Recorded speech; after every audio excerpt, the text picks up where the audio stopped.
Buenas obras. Celoso de buenas obras. Tito 2:14.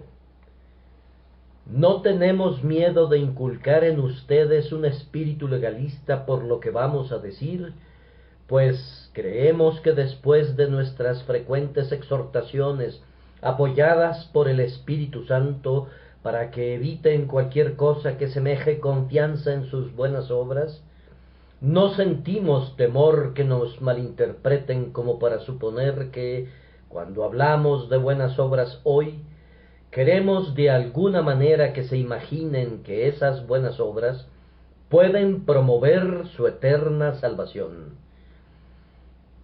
Nos esforzamos aquí arduamente el domingo antepasado para enseñarles la diferencia entre los dos pactos, el pacto de gracia y el pacto de obras.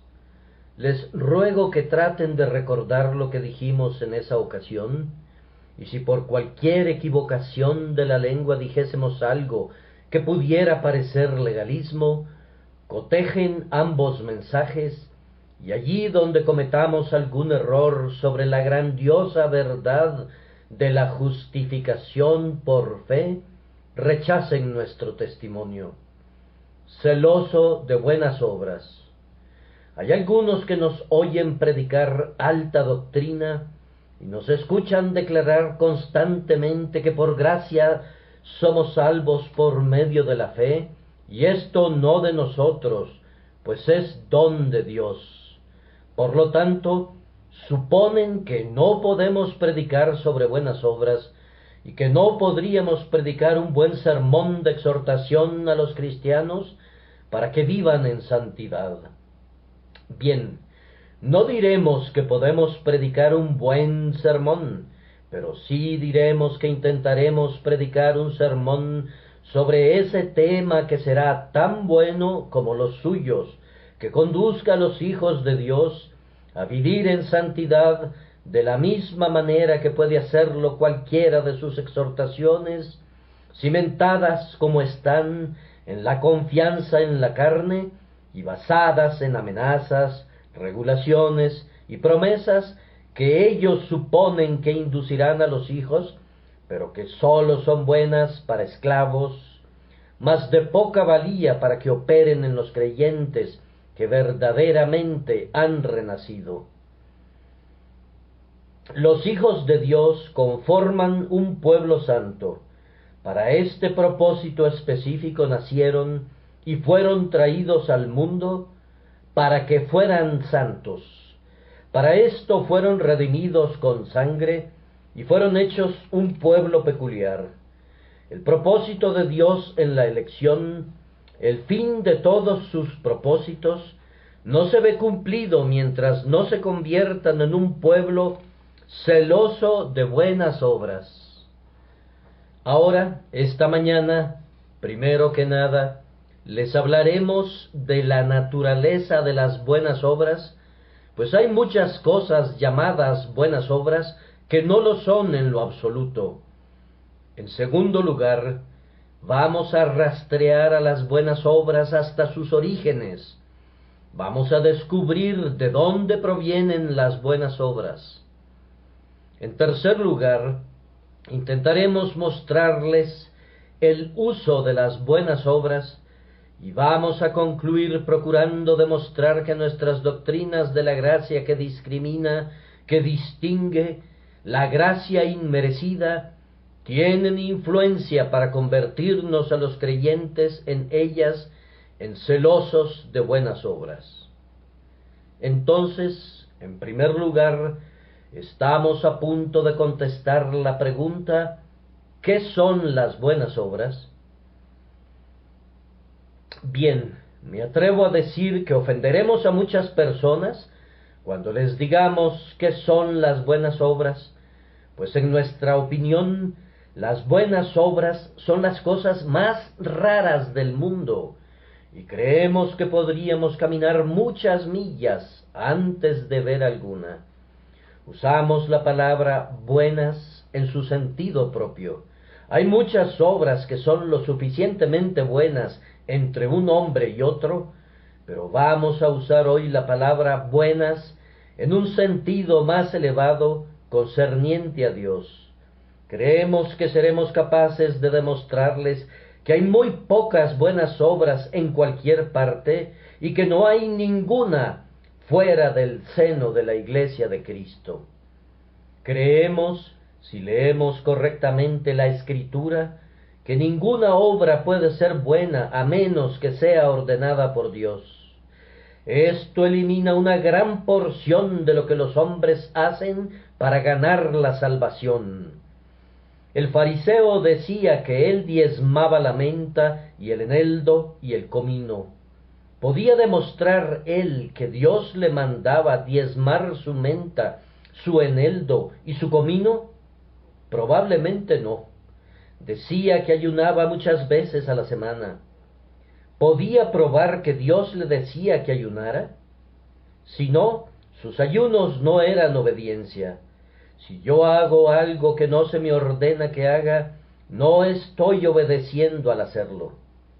Vanas, entonces, son todas esas pretensiones de los hombres que, mortificando sus cuerpos, negando su carne, haciendo esto, eso o lo demás allá, pueden ganar el favor de Dios. Ninguna obra es buena a menos que Dios la mande. Un hombre puede construir una larga hilera de hospicios, pero si los construye sin referencia al mandamiento, no ha hecho ninguna obra buena. Además, ninguna obra puede ser buena a menos que se haga por un buen motivo. Y no hay ningún motivo que pueda llamarse bueno que no sea la gloria de Dios. El que hace buenas obras con miras a salvarse a sí mismo, no las hace por un buen motivo, porque su motivo es egoísta. Quien las realiza también para ganarse la estima de sus semejantes y por el bien de la sociedad, tiene un motivo laudable en lo que concierne a los hombres, pero es, después de todo, un motivo inferior. ¿Qué fin tenemos en mente? Si es el beneficio de nuestros semejantes, entonces que nuestros semejantes nos paguen. Pero eso no tiene nada que ver con Dios. La obra no es buena a menos que un hombre la haga con miras a la gloria de Dios, y nadie puede hacerla con esa mira mientras Dios no le haya enseñado cuál es su gloria y no haya sido conducido a someterse a la divina voluntad de Dios, de tal manera que en todo lo que haga tenga en mente al Altísimo y obre con el fin de promover su gloria y honor en el mundo. Amados, aun cuando nuestras obras sean hechas con los mejores motivos, no son buenas obras a menos que sean hechas con fe, pues sin fe es imposible agradar a Dios. Como Caín, podemos construir un altar y poner encima las primicias de la tierra, creyendo que es un sacrificio aceptable en sí, pero si está desposeído de la sal de la fe, allí se quedará, no será aceptado por Dios, pues sin fe es imposible agradar a Dios. Tráiganme a un hombre que toda su vida haya estado agotando su salud y su fortaleza por sus semejantes. Consíganme a un funcionario público que haya cumplido plenamente con su responsabilidad, que haya trabajado día y noche hasta afectar su salud, porque estaba convencido que Inglaterra espera que todo hombre cumpla con su deber, y deseaba hacerlo. Tráiganme a ese hombre. Déjenme ver todas sus obras de caridad. Permítanme ser testigo de la benevolencia más pródiga, de la generosidad más abundante. Díganme que con una finalidad consistente él ha trabajado siempre por su país. Y luego, si no puede responder esta pregunta, ¿crees tú en el Hijo de Dios?, estaré obligado a decirle con toda honestidad que no ha hecho una solitaria obra buena en toda su vida en lo que concierne a Dios. Más aún, cuando tenemos fe en Dios y hacemos todas nuestras obras por el mejor de los motivos, aun entonces no tenemos ninguna solitaria buena obra, mientras no sea rociada sobre ella la sangre de Cristo. Mirando todo lo que hemos hecho a lo largo de nuestras vidas, ¿podemos encontrar una solitaria cosa que nos atrevamos a llamar buena, si no ha sido rociada sobre ella la sangre de Cristo? Concedamos que haya algo bueno en ella, pues el Espíritu la obró en nuestras almas. También hay mucho de malo en ella, pues aún nuestros mejores ejercicios son terriblemente estropeados, viciados y arruinados por los pecados e imperfecciones que hay en ellos, por lo que no nos atrevemos a llamarlos buenos, mientras Jesús no los haya rociado con su sangre y no haya quitado la mancha. Oh, cuán a menudo he pensado, ahora sí he trabajado arduamente para predicar la palabra de Dios. No me he reservado en ningún momento delante de amigos o enemigos, y espero haber declarado todo el consejo de Dios. Y sin embargo, amados, ¿cuántos de esos sermones no han sido buenas obras en lo absoluto, porque no estaba buscando la honra de mi Señor en el momento, o porque no había fe involucrada en ellos, sino que los prediqué en un marco de desaliento, abatimiento o desdicha, o tal vez, incluso en mi objetivo de ganar almas, he tenido una meta natural, pues temo que a menudo tenemos un motivo incluso perverso cuando nos regocijamos al ver convertidas a las almas, como es honrarnos a nosotros mismos, para que el mundo diga: vean cuántas almas son llevadas a Dios por su medio. Y aun cuando la Iglesia se reúne para llevar a cabo buenas obras, ¿acaso no han observado que algo egoísta se cuela furtivamente, un deseo de exaltar a nuestra propia Iglesia, de glorificar a nuestro propio pueblo y hacernos poderosos nosotros mismos? Amados, estoy seguro que si se sientan y desmenuzan sus buenas obras, encontrarán muchas costuras malas en ellas que requerirán ser descosidas para ser cosidas de nuevo. Hay tantas manchas y borrones en lo tocante a ellas que necesitarán ser lavadas en la sangre de Cristo para hacerlas buenas para algo. Y ahora, amados, ¿creen que tienen algunas buenas obras? Oh, responderán, me temo que yo no tengo muchas. Es más, sé que no las tengo. Pero gracias a su amor, quien aceptó a mi persona en Cristo, acepta mis obras por medio de Cristo, y quien me bendijo en él para que fuese un vaso escogido, ha tenido el agrado de aceptar eso que él mismo echó en el vaso, para alabanza de la gloria de su gracia, con la cual nos hizo aceptos en el amado. Y ahora, ustedes que son moralistas, que han confiado en ser justos, si lo que he dicho es verdad, ¿en qué se ha convertido su santidad? Tú dices, yo soy un hombre caritativo. Te concedo que lo eres. Te digo que vayas y apeles a tus semejantes para que te paguen tu caridad. Dices, yo soy un hombre moral y consistente, un gran motivo de orgullo para el país. Si todos los hombres actuaran como lo hago yo, qué bueno sería para el mundo y para esta generación. Por supuesto que has servido a tu generación. Entonces, manda tu factura y que tu generación te pague. Te digo que has trabajado arduamente para nada, porque sembraste viento y torbellino segarás. Dios no te debe nada. No has vivido para honrarle. Debes confesar honestamente que no has llevado a cabo una sola acción con el deseo de agradarle. Has trabajado arduamente para agradarte a ti mismo. Ese ha sido el motivo más elevado que has tenido. Estabas convencido que si eras bueno, irías al cielo, y que si eras malo, seguramente te irías al infierno. Has sido completamente egoísta de principio a fin. Concilia tus cuentas y sáldalas contigo mismo. Dios no te debe nada. No has hecho nada por Él.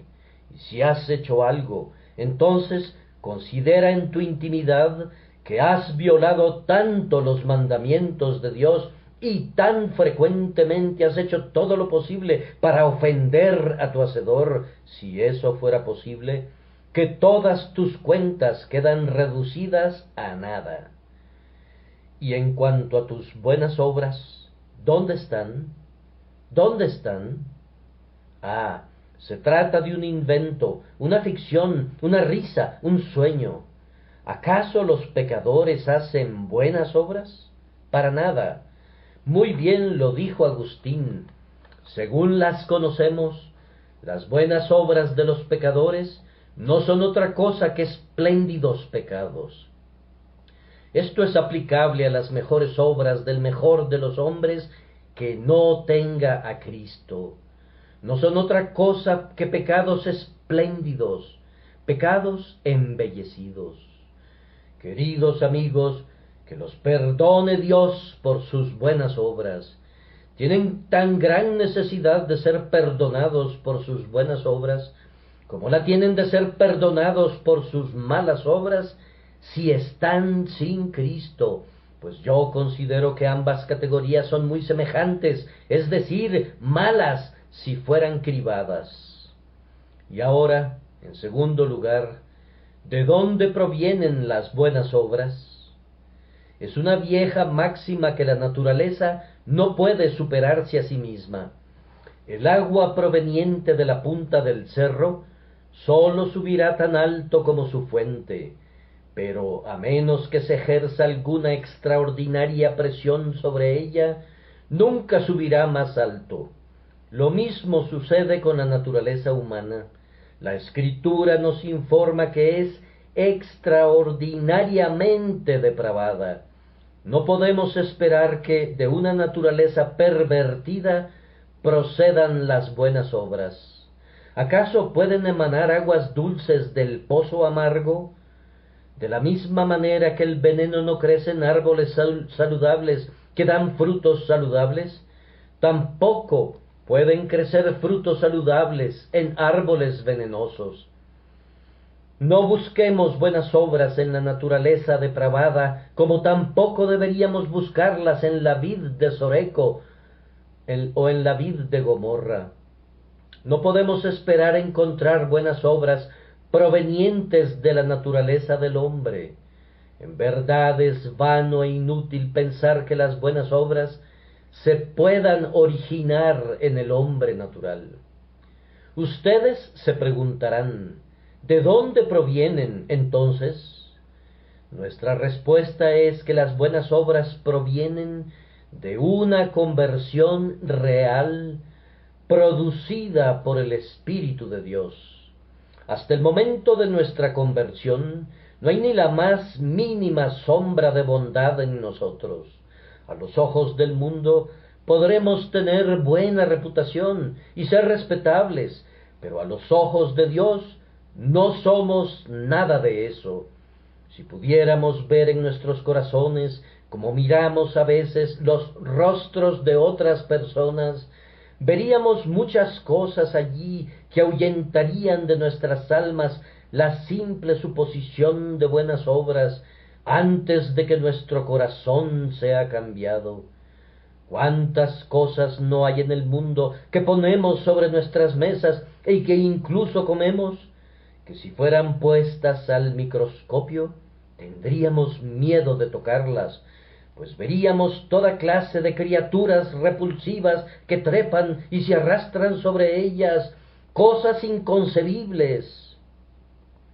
Y lo mismo sucede con la naturaleza humana. Una vez que el corazón humano es colocado bajo el microscopio de la Escritura y lo vemos con un ojo espiritual, lo vemos tan depravado e inmundo que quedamos muy convencidos que mientras no tengamos un nuevo corazón y un espíritu recto, sería tan imposible encontrar buenas obras en el hombre inconverso e injusto como ver fuego ardiendo en medio del océano. Las dos cosas serían igualmente incongruentes. Nuestras buenas obras, si es que las tenemos, brotan de una conversión real. Además, emanan de una constante influencia espiritual ejercida sobre nosotros desde el tiempo de la conversión hasta la hora de la muerte. Ah, cristiano, tú no tendrías buenas obras si no tuvieras una influencia renovada día con día. Descubrirías que la gracia que te fue dada en la primera hora no es suficiente para producir fruto hoy. No es como plantar un árbol en nuestros corazones que de sí mismo produce fruto naturalmente, sino que la savia sube de la raíz, que es Jesucristo. Nosotros no somos árboles independientes, sino que somos pámpanos injertados en la vid viva. Buenas obras, yo sé de dónde provienen ustedes. Vienen flotando en la corriente de la gracia, y si yo no tuviera esa corriente de gracia fluyendo siempre, nunca encontraría buenas obras que surgieran de mí. ¿Buenas obras de una criatura? Imposible. Las buenas obras son dones de Dios, son sus perlas escogidas que hace descender con su gracia. Y además, nosotros creemos que las buenas obras surgen de la unión con Cristo. Nosotros creemos que en la medida que un hombre se reconozca y se sienta uno con Jesús, será más santo. El propio hecho que Cristo y el cristiano se conviertan en uno vuelve al cristiano semejante a Cristo. ¿Por qué el carácter de un cristiano es semejante al carácter de Cristo? Únicamente por esta razón, porque Él es injertado y unido al Señor Jesucristo. ¿Por qué ese pámpano produce uvas? Simplemente porque ha sido injertado en la vid y por tanto participa de la naturaleza del tronco. Así que, cristiano, la única manera por la que puedes producir fruto para Dios es siendo injertado en Cristo y unido con Él.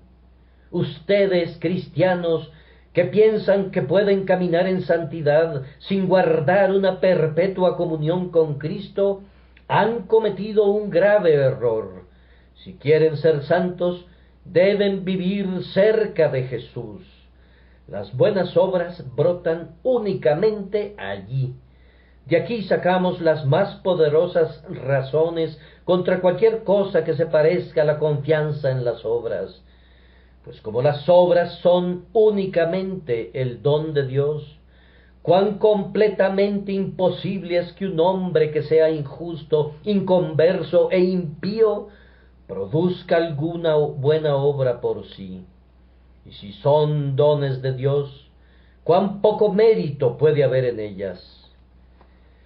De esta manera hemos tratado de seguir la huella de las buenas obras hasta sus orígenes y sus cimientos. Y ahora llegamos al tercer punto, que es: ¿para qué sirven las buenas obras? A mí me gusta ser llamado un antinomiano por esta razón. El término es aplicado generalmente a aquellos que sostienen firmemente la verdad y no la sueltan. Pero no me gustaría ser un antinomiano. No estamos en contra de la ley de Dios. Creemos que no es obligatoria como pacto de salvación, pero no tenemos nada que decir en contra de la ley de Dios, porque sabemos que la ley es espiritual, mas nosotros somos carnales, vendidos al pecado. Nadie nos acusará con verdad de ser antinomianos. Nosotros contendemos con los antinomianos, Pero en cuanto a ciertas pobres almas que son tan inconsistentes como para decir que la ley no es obligatoria, y sin embargo tratan de guardarla con todo su poder, nosotros no contendemos con ellas. No harán nunca un grave mal, pero creemos que deberían aprender a distinguir entre la ley como un pacto de vida y como una dirección después que hayamos obtenido la vida. Bien, amamos las buenas obras. Nos preguntan que para qué sirven. Respondo, primero, las buenas obras son útiles como evidencias de la gracia.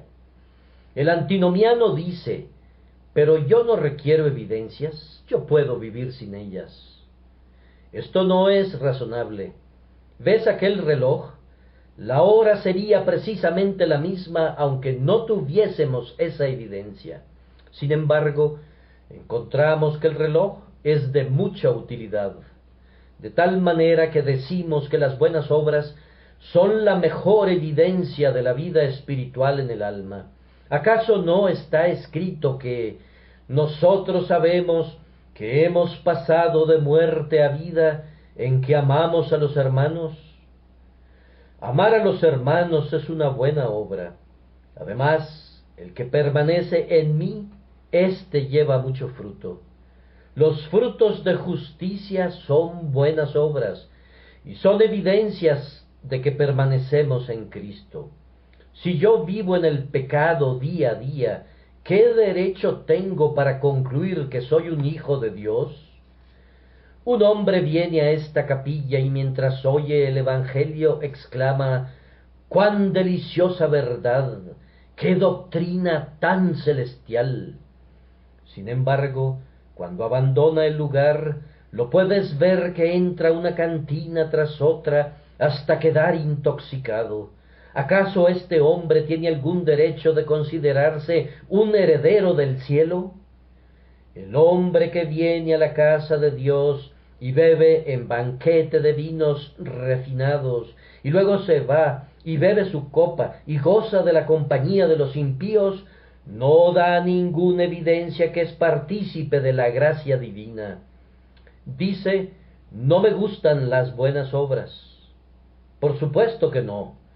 Yo sé que no seré salvado por buenas obras, de eso estamos seguros, pues no tiene ninguna obra por la que pueda ser salvo. Muchos están listos a decir: nada en mis manos traigo, simplemente a tu cruz me aferro. Creen que son hijos de Dios, porque si bien no tienen buenas obras como evidencia, piensan que tienen fe. Ah, Señor, tú tienes fe, y hay otro caballero igualmente tan respetable como tú, que tiene fe. No te diré su nombre, pero él es mejor que tú, pues se nos informa que él cree y tiembla, mientras que tú permaneces inconmovible a pesar de las más poderosas exhortaciones. Sí, ustedes que creen que son hijos de Dios mientras viven en pecado, están en el más terrible error. No puede haber engaño con la excepción del engaño del fariseo, que es más terrible que el engaño del hombre que piensa que el pecado y la gracia pueden reinar conjuntamente. El cristiano tiene pecados del corazón por los que gime y se lamenta, pero en lo concerniente a su vida exterior, él es guardado de tal manera que el maligno no lo toca. El Señor lo cubre bajo la sombra de sus alas. Él no le permite salirse del camino, excepto en algunas caídas. Las obras son las evidencias de nuestra fe. Por fe, nuestras almas son justificadas delante de Dios. Por obras, nuestra fe es justificada delante de nosotros mismos y de nuestros semejantes. En segundo lugar, creemos que las buenas obras son los testigos o el testimonio para otras personas de la verdad de lo que creemos. Cada cristiano fue enviado al mundo para ser un predicador y precisamente como cualquier otra criatura que Dios ha creado, siempre estará predicando acerca de su Señor. ¿Acaso el mundo entero no predica a Dios? ¿Acaso las estrellas, mientras están brillando, no miran desde el cielo y dicen que hay un Dios? ¿Acaso los vientos no entonan el nombre de Dios en sus poderosos aullidos? ¿Acaso las olas no murmuran ese nombre sobre la costa y el trueno no lo hacen las tormentas? ¿Acaso las aguas y los campos, los cielos y las llanuras, las montañas y los valles, los arroyos y los ríos, no hablan todos de Dios? Lo hacen con toda seguridad, y una criatura nacida de nuevo, el hombre creado en Cristo, debe predicar a Cristo donde quiera que vaya. Este es el uso de las buenas obras. Predicará no siempre con su boca, sino con su vida. El uso de las buenas obras es que son el sermón de un cristiano. Un sermón no es lo que un hombre dice, sino lo que hace. Los que practican están predicando. No es predicar y practicar, sino que practicar es predicar. El sermón que es predicado con la boca se olvida pronto, pero lo que predicamos mediante nuestras vidas nunca se olvida. No hay nada como una práctica fiel y una vida santa si queremos predicarle al mundo. La razón por la que el cristianismo no avanza a pasos más agigantados es simplemente esta, que quienes profesan la fe son en gran medida una deshonra para la religión, y muchos de aquellos que se han unido a la Iglesia no tienen más piedad que los que están fuera de ella. Si yo predicara un sermón tan contradictorio un domingo como algunos de ustedes lo han predicado la mayor parte de sus vidas, al salir dirían: no regresaremos más hasta que él no sea un poco más consistente consigo mismo. Hay una diferencia hasta en el propio tono de voz de algunas personas cuando están en la capilla, sumidas en oración, que cuando están en el taller. Difícilmente las podríamos considerar las mismas personas. Fuera con su inconsistencia. Profesantes, cuídense de que sus inconsistencias no borren su evidencia y de no ser encontrados manifestando no inconsistencia, sino la más terrible consistencia al vivir en el pecado y la iniquidad, y por tanto siendo consistentes en la hipocresía. En tercer lugar, las buenas obras son útiles como un atavío para un cristiano. Todos ustedes recordarán ese pasaje de las Escrituras que nos dice cómo debe ataviarse una mujer. Vuestro atavío no sea el externo de peinados ostentosos, de adornos de oro o de vestidos lujosos, sino el interno, el del corazón, en el incorruptible ornato de un espíritu afable y apacible.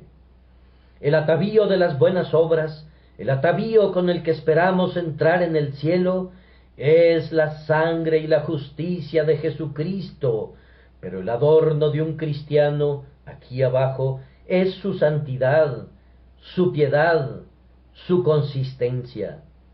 Si algunas personas tuvieran más piedad, no requerirían de un vestido tan llamativo, no tendrían necesidad de maquillarse siempre para distinguirse. Los mejores aretes que puede usar una mujer son los aretes de oír la palabra con atención. El mejor de los anillos que podemos usar en nuestro dedo es el anillo que el padre puso en el dedo del hijo pródigo cuando fue traído de regreso. Y la mejor ropa que podremos usar jamás es la vestidura confeccionada por el Espíritu Santo, el vestido de una conducta consistente. Pero es maravilloso que, mientras muchos están tomándose todas las molestias para arreglar este pobre cuerpo, tienen muy pocos atavíos para su alma. Olvidaron vestir su alma. Oh, no, llegaron muy tarde a la capilla, todo debido a ese otro prendedor del que podrían haber prescindido. Ellos vienen justo cuando el servicio está comenzado, porque en verdad tienen tanto que ponerse que no podrían estar aquí a tiempo. Y hay hombres y mujeres cristianos que olvidan lo que Dios ha escrito en su palabra, tan verdadero ahora como lo ha sido siempre, que las mujeres deben arreglarse con modestia. Tal vez sería algo bueno que regresáramos a la regla de Wesley, es decir, abandonar el atavío del mundo y vestirnos tan sencilla y nítidamente como los cuáqueros, aunque ellos tristemente han abandonado su primitiva simplicidad. Me veo obligado a apartarme a veces de lo que llamamos las elevadas cosas del Evangelio, pues realmente, por las apariencias externas, no podemos distinguir a los hijos de Dios de los hijos del diablo, y deberían existir diferencias. Debería haber alguna distinción entre los unos y los otros, y aunque la religión permite la distinción de rango y vestido, sin embargo, todo en la Biblia clama contra el hecho de que nos ataviemos y nos volvamos orgullosos en razón de la belleza de nuestro atavío. Algunos dirán: yo quisiera que dejaras ese tema en paz.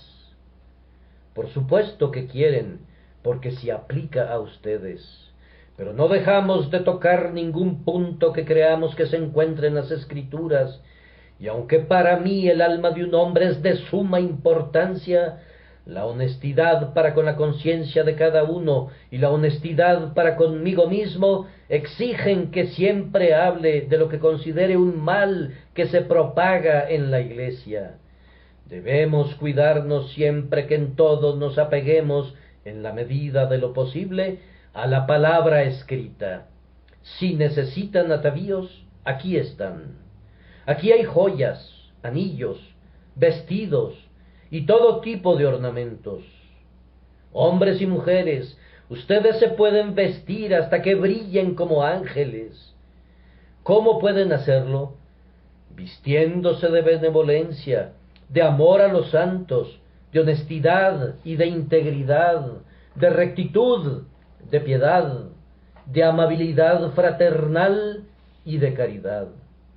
Estos son los atavíos que los propios ángeles admiran y que incluso el mundo admira, pues las personas admiran al hombre y a la mujer que están arreglados con las joyas de una vida santa y de una conversación piadosa.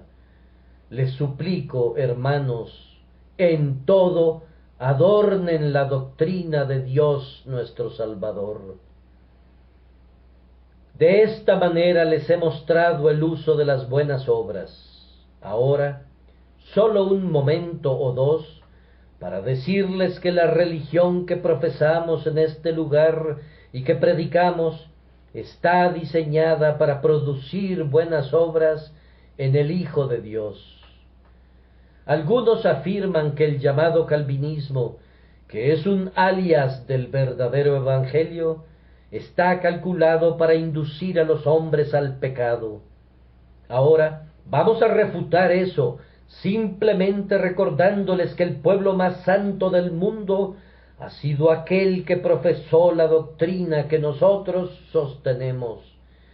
Si ustedes preguntasen quiénes fueron las grandes luces morales del mundo en la Edad Media, la respuesta será personas como Atanasio, Ambrosio y Crisóstomo.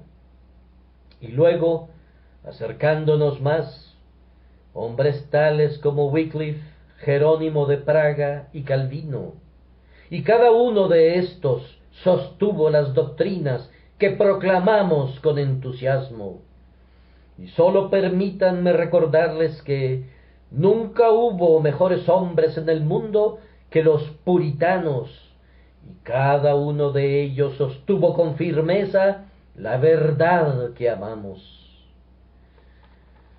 Me encontré un comentario en un libro el otro día que me agradó tanto que decidí leerlo ahora. El escritor dice: los puritanos fueron los más resueltos protestantes de la nación, calvinistas celosos, predicadores cálidos y afectuosos. Eran las personas más pías y devotas de la tierra, hombres de oración en lo secreto y en público, así como en el seno de sus familias. Su estilo de devoción era ferviente y solemne, dependiente de la ayuda del Espíritu Divino. Tenían una profunda reverencia para el santo nombre de Dios, y eran enconados enemigos no sólo de los juramentos profanos, sino de la plática insensata y de las burlas. Eran estrictos observantes del día del Señor, dedicando todo el día a la devoción en público y en privado y a la caridad. Era marca distintiva de un puritano en aquellos tiempos verlo asistir a la iglesia 2 veces al día con su Biblia bajo el brazo, y mientras otros se dedicaban al juego y a las distracciones, a las parrandas, a caminar por los campos o a la diversión del boliche, la esgrima, etc., estos, desde la víspera del día de reposo, se dedicaban con la familia a leer las Escrituras, a cantar salmos, a repasar sermones, a catequizar a sus hijos y a la oración.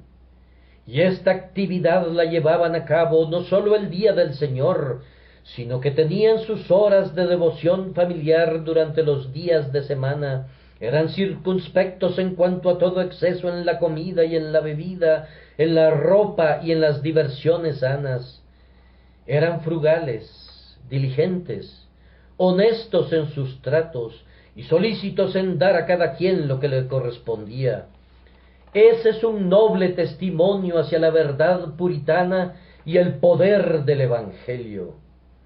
Un sabio infiel dice que los calvinistas y jansenistas, cuando son comparados con sus antagonistas, se han destacado, no en menor grado, en las virtudes más rígidas y respetables. Ellos han sido un honor para su propia época y el mejor modelo de imitación para las generaciones sucesivas. Imagínense a un infiel hablando así.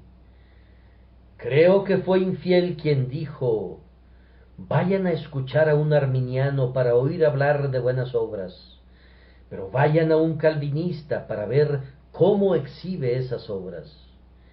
Y aún el doctor Priestley, que era un unitariano, admite que los que sostienen las doctrinas de la gracia se conforman menos al mundo y tienen un principio mayor de religión que nuestros propios seguidores, y quienes con base en un principio de la religión atribuyen más a Dios y menos al hombre que otros, tienen la mayor elevación de piedad. Y precisamente ahora que los unitarianos están trayendo a todos sus grandes hombres, tan grandes que nunca habíamos escuchado sus nombres hasta este día, y están haciendo todos sus esfuerzos en Londres para conseguir adeptos para el unitarianismo, solo les diríamos este hecho. El doctor Priestley atribuye la frialdad del unitarianismo a la realidad que se han vuelto más indiferentes hacia la doctrina religiosa, y eso explica que sus capillas no tengan mucha asistencia, afirmando que los unitarianos tienen muy poco apego a sus doctrinas religiosas. ¡Cuánta misericordia! Pues si continuaran aferrándose a ellas, inevitablemente se perderían. Un hombre que niega la divinidad de Cristo se perderá con certeza. Es inútil que afirmen ser cristianos, muy bien podrían afirmar que son santos ángeles. La mejor prueba que puedo ofrecerles de la santa influencia de nuestras doctrinas es este grandioso hecho, a saber, que en cada época aquellos que han sostenido las doctrinas de la gracia han mostrado en sus vidas una santa conducta y una santa conversación. Pero además, al recorrer rápidamente las doctrinas, preguntamos, ¿qué podría ser más santos a los hombres que las verdades que predicamos? ¿No les enseñamos acaso que Dios ha elegido para sí un pueblo que debe ser santo? ¿Es esa una doctrina perversa? ¿No les decimos que Dios ha elegido para sí un pueblo que en este mundo publicará su alabanza por su vida santa? ¿Es esa una doctrina impía? Les hemos dicho que el Espíritu Santo les da un nuevo corazón y un espíritu recto, y que se requiere algo más de lo que ustedes podrían hacer, que son incapaces de llevar a cabo las cosas buenas que Dios espera de ustedes. Por lo tanto, Dios el Espíritu debe renovarlos.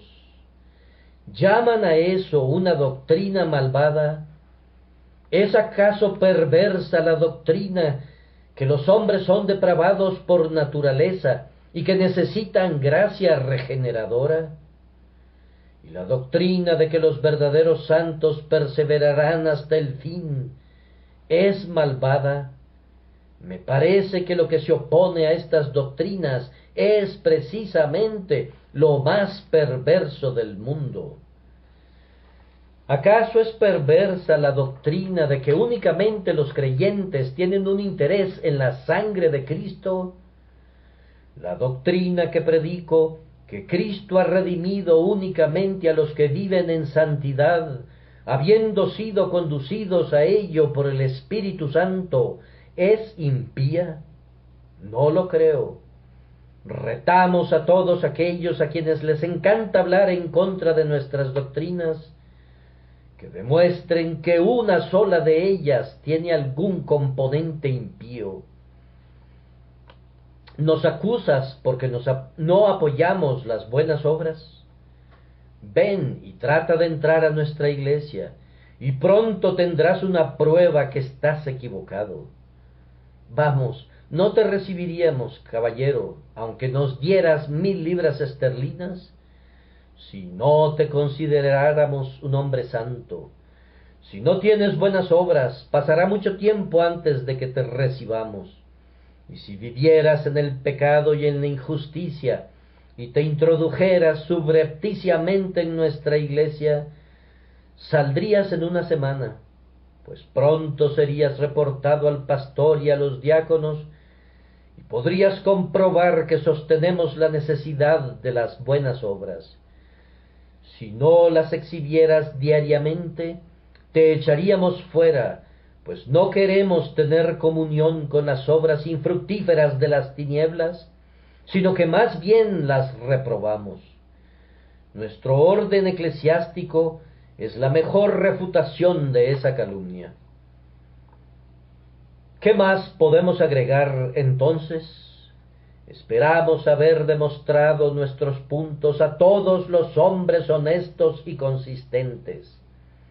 Únicamente los despedimos a ustedes, hipócritas, con este mensaje resonando en sus oídos: si alguno no tiene el Espíritu de Cristo, no es de él.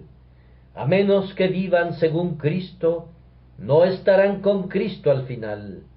Si su espíritu no es santificado en este mundo, Dios no los santificará cuando vengan delante de su trono.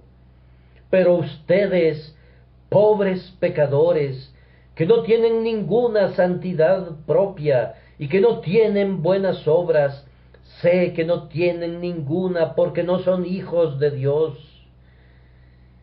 ¿Sienten que no las tienen? Vengan entonces, y Cristo les dará algo. Él se dará a sí mismo a ustedes. Si creen en el Señor Jesús, Él les lavará de todos sus pecados, les dará un nuevo corazón, y de aquí en adelante la vida de ustedes será santa, su conducta será consistente. Él les guardará hasta el fin, y con toda certeza serán salvos. Que Dios bendiga este testimonio para cualquiera que esté viviendo en pecado, para que pueda ser rescatado de él por Cristo nuestro Señor. Amén.